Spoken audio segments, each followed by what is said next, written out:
જય શ્રી કૃષ્ણ. 3 એપ્રિલથી 15 એપ્રિલ સુધી સૂર્ય, મંગળ અને શનિ મીન રાશિમાં ભ્રમણ કરશે.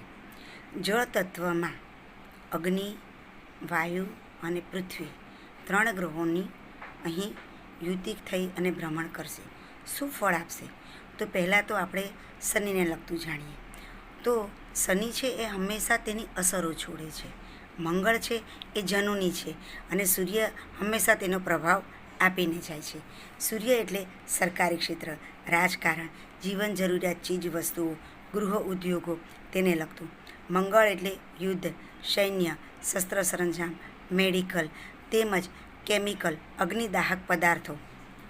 શનિ એટલે કે શ્રમિક વર્ગ તેમજ રસાયણ, બિલ્ડિંગ મટીરિયલ્સ, યંત્રો તેમજ શનિ એટલે ખેતીવાડી પણ. મિત્રો, આ 3 ગ્રહોની યુતિ દેશ દુનિયામાં બજારોમાં શું ફળ આપશે તેના વિશે વાત કરીએ.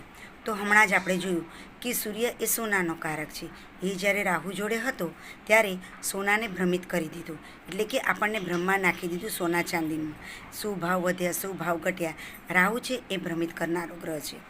વાત કરીશું અત્યારે આપણે ફક્ત મીન રાશિની.